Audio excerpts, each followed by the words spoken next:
मेरे अधूरे ख्वाब, अधूरी कहानी। मम्मी तुम उदास मत होना, इस जन्म में ना सही अगले जन्म में फौजी बनकर दिखाऊंगा। मम्मी मेरी फोटो लगाना घर में और मेरे सारे मेडल, सारे सर्टिफिकेट, ट्रॉफी उस फोटो के पास लगाना। मम्मी तुम मुझे बार बार फोन क्यों करती हो? बेटा मेरा मन नहीं मानता इसलिए फोन करती हूँ। ये आखिरी बात हुई थी? आखिरी बात हुई थी मेरे बेटे थे।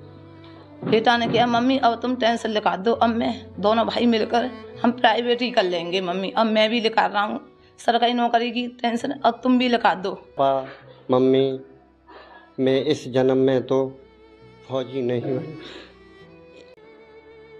ये एक बेटे की आखिरी चिट्ठी है जिसने आज प्रदेश को हिलाकर रख दिया है।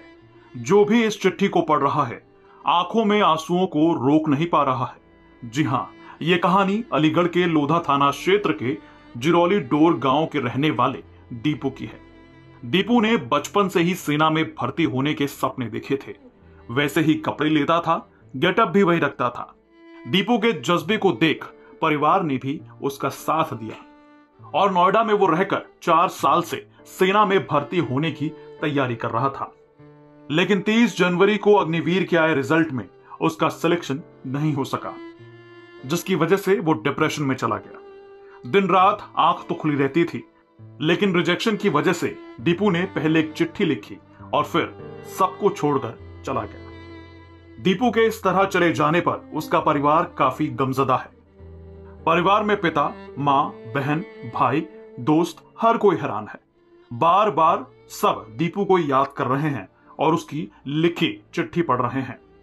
दीपू ने अपनी चिट्ठी में छोटे भाई के लिए लिखा कि भाई मैं फौजी नहीं बन पाया, तुम जरूर बनना। तुम बूढ़े माता पिता का ख्याल रखना। मैं इस जन्म में नहीं अगले जन्म में फौजी बनकर दिखाऊंगा। मैंने आर्मी को अपनी जिंदगी माना था, जब वो नहीं मिली तो ये जिंदगी किस काम की। इसके अलावा दीपू ने लिखा, वैसे तो मैंने कभी हार नहीं मानी, पर कहते हैं ना कि इंसान गलत कदम अपनी खुशी से नहीं करता। कुछ मजबूरियां उसे गलत काम करने पर मजबूर कर देती हैं। मम्मी मैं बहुत दिनों से सो नहीं पा रहा था, रात को नींद नहीं आती। जब से आर्मी का टेस्ट दिया था उस दिन से इसी बात का डर था कि नंबर आएगा या नहीं आएगा। मैं तुम्हारे लिए कुछ नहीं कर पाया, लेकिन तुम उदास मत होना, इस जन्म में ना अगले जन्म में फौजी बनकर जरूर दिखाऊंगा।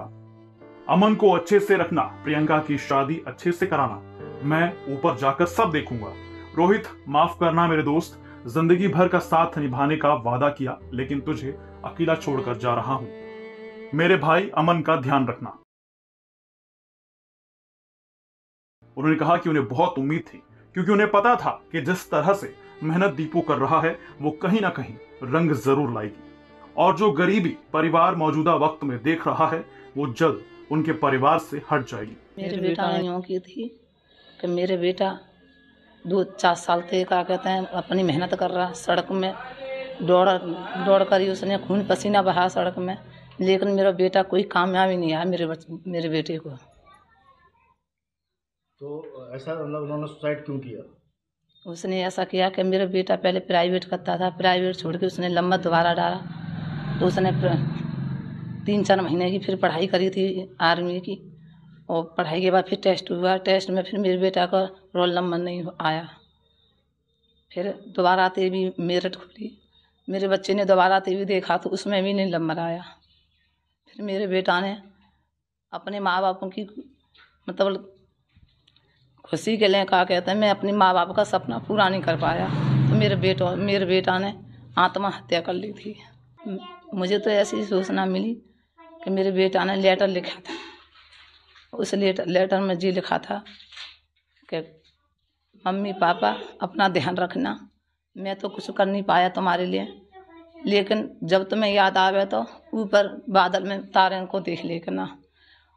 और मेरी बहन प्रियंका और रश्मि और मेरा भाई अमन, और बेटा मैं तो कुछ कर नहीं पाया बहन भैयाओं के लिए, लेकिन बेटा तुझे मेरी बहन की शादी अच्छी से करानी है, और मेरी बड़ी बहन का भी ख्याल रखना, और मम्मी पापा का भी ख्याल रखना है तुझे। उसने गादना फ़ोन नहीं किया था, मैंने फ़ोन किया था 8 बजे करीब, तो वो सो रहा, उसने फ़ोन नहीं उठाया। फिर मेरा मन नहीं माना, मैं 2-4 बहुत फ़ोन करती रहती हूँ अपने बेटों पे, मेरा मन नहीं माना तो फिर मैं 10 साढ़े 10 बजे करीब फिर फ़ोन किया था मैंने। तो फिर उसने फ़ोन उठाया तो मेरी बात हुई थी कि बेटा मैंने फ़ोन किया, तू फ़ोन क्यों नहीं उठा रहा? कि मम्मी मैं सो रहा था। हाँ, कि मम्मी तुम मुझ पर बार बार फ़ोन क्यों करती हो? बेटा मेरा मन नहीं मानता इसलिए फ़ोन करती हूँ तुझ पर मैं। ये आखिरी बात हुई थी? आखिरी बात हुई थी मेरे बेटे से। बेटा ने कहा मम्मी अब तुम टेंशन लिखा दो, अब मैं दोनों भाई मिलकर हम प्राइवेट ही कर लेंगे मम्मी, अब मैं भी लिखा रहा हूँ सरकारी नौकरी की टेंशन, अब तुम भी लिखा दो, अब मैं इसी में खुश हूँ। मैं हम दोनों भाई प्राइवेट करके अपनी बहन का और तुम्हारा हम अपना घर चलाएंगे इसी प्राइवेट में। मेरे बेटे थे बस इतनी बात हुई थी और ज़्यादा बात नहीं हुई थी। तो आप सरकार की कोई कमी मानते हैं? अब मैं क्या कमी मानूँ? अब तो सबरी उम्मीद मेरे बेटा की थी और सबरी उम्मीद मैंने अपने। ये दीपू के पिता हैं, ठीक से बयां भी नहीं कर पा रहे हैं बेटे के जाने का। भले ही कैमरे पर ना बोल पा रहे हों, लेकिन बेटे की मेहनत और जज्बे का इतना यकीन था कि बोले। मैं एक गरीब इंसान था, मैंने बच्चे को लिखाया पढ़ाया,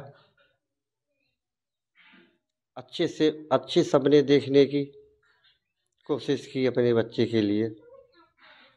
मेरे बच्चे ने पूरी कोशिश की 4 साल तक। उसने अपने बहन और भाई और मम्मी और पापा के बारे में लिखा कि पापा मम्मी मैं इस जन्म में तो फौजी नहीं बन। कब से बच्चा आपकी तैयारी कर रहा था इस चीज़ की? 4 साल से कर रहा था तैयारी। मैंने तो खूब कोशिश की थी पढ़ाई लिखाई में, उसकी कोई कसर नहीं छोड़ी, लेकिन सरकार ने उसकी तरफ कुछ नहीं सोचा। बहरहाल अभी परिवार का हाल बेहाल है। दीपू के ऐसे जाने को लेकर परिवार में मातम के साथ ही गरीबी और सरकारी योजनाओं को लेकर गुस्सा है। दीपू का ये परिवार आज सरकार से पूछ रहा है आखिर इस गरीबी के लिए क्या किया जा रहा है? क्यों दीपू जैसे युवा सपने देखकर उसके लिए कड़ी मेहनत करके भी नहीं सफल हो पा रहे हैं? क्यों किसी व्यवस्था में विकल्प की कमी है? सरकार इन युवाओं को लेकर आखिर ठोस कदम क्यों नहीं उठाती? आखिर कौन इन सब सवालों का जवाब देगा? दीपू के जाने के बाद सोशल मीडिया पर उसकी आखिरी चिट्ठी वायरल है। लोग इन तमाम सवालों के साथ कई पोस्ट कर रहे हैं।